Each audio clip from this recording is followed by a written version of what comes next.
We've been working on Mars Attacks for close to 2 years now, but this month was something that we were super excited and kind of nervous about. The first time players could play the game themselves. My opinion is I hate it. I mean, you haven't even read it. So in this video, let's look at what went right, what went wrong, and the two big design changes were made following the playtest.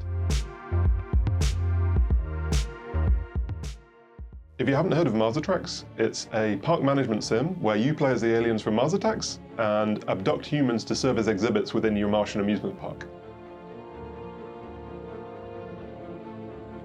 The game is about halfway through development, but one of the best things about having a community of players interested in the game is collecting feedback very early in the development cycle and letting that shape the roadmap rather than just relying on our own ideas. This is not a good idea, Val. Yeah, well, my life is full of not good ideas. We put a call out on socials for people to test the game and had thousands of people sign up to try it.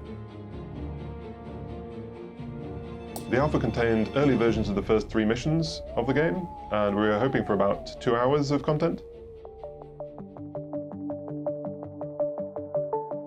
I'm kind of a numbers nerd, so let's have a look at some of the stats. Average playtime ended up being over an hour and a half, which is way more than we were expecting.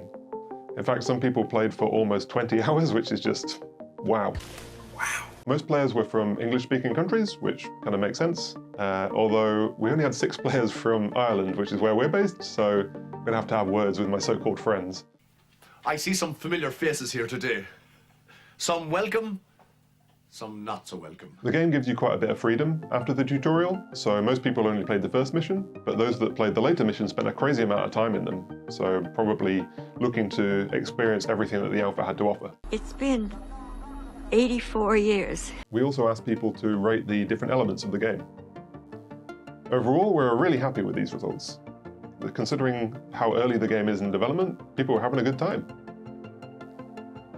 Personally, I'm particularly happy about the stability and performance scores. Hey pal, did you get a load of the nerd? Pardon me? The key objective for the alpha was to provide a stable base from which to build, and the team spent a load of time ironing out bugs beforehand, so it's good to see that made a difference. Are those bugs? Are those fucking bugs?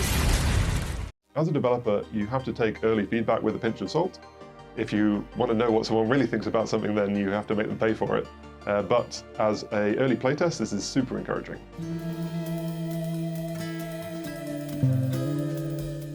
The first thing we did after the alpha finished was go through all of the bugs and feature requests, of which there were hundreds. There were some really creative ideas, and also some stuff that just came up again and again. Some of the most common feature requests we're just going to get on implementing right away. So moving objects after they're placed, or visualizing characters' urgent needs, or managing human escapes better. But aside from the smaller stuff, there were 2 big areas that players highlighted still have a way to go. The first one is depth of systems, and to be honest, we kind of expected this one. The game is a work in progress, and some of the systems in the alpha just haven't been developed yet to the stage that we're happy with them. At the moment, there's really only one way to play the game, and that means there's not enough choices built into the simulation. Hey, how are you guys fixing to pay? What are our choices? A, credit card. B, cash. C, sneak out in the middle of the night. We'll take C.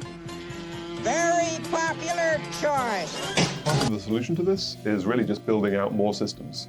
So for example, adjusting pricing to influence guest behavior, or marketing campaigns to attract different types of guests. Actually, just different types of guests in general. The next step on implementation for us is layering on nuances in character tastes. Currently, characters have a stimulation need, and they will just go and find the closest thing to satisfy it. We'll be adding a lot more complexity to this, so a character will have different preferences as to what they like. One character might be an adrenaline junkie, and the other might be more chill. And what this means is players will have to think a lot more about what they put in their park. But by far, the biggest area of feedback was differentiating the game. There were a few similar themes that we kind of grouped into this one, but the big questions were, how does this game differ from others in the genre, and what does it really do better than anyone else? Again, I think this is pretty fair. we have spent so long building out the functionality that people kind of expect from a park builder that we haven't yet had the chance to really explore what makes Mars Attacks super unique.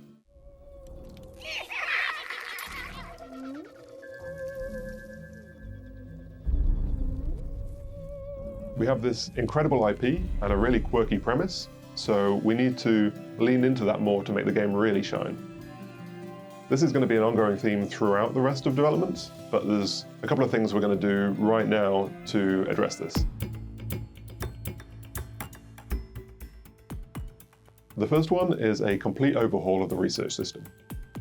In the alpha, you build an observation post in an enclosure, and then scientists sit in those and generate research data passively.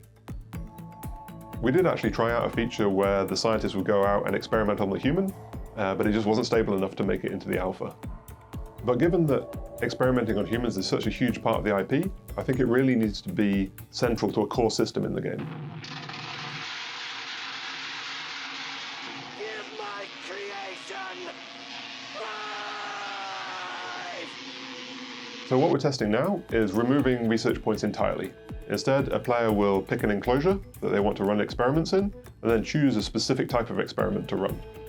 Each will have their own pros and cons. So for example, you might have a high security enclosure with miserable humans who are getting picked apart by scientists, and then a more guest-facing enclosure where humans aren't getting their insides inspected.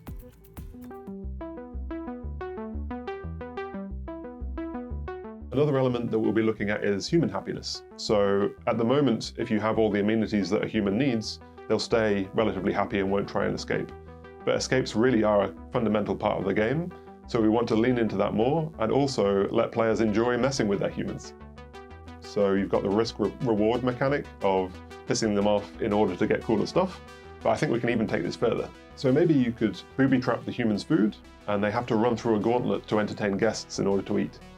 Basically, we just need to lean into the darkness that really attracted us to Mars Attacks in the first place, and also is present in the games that influenced us like Dungeon Keeper or Theme Hospital or Evil Genius.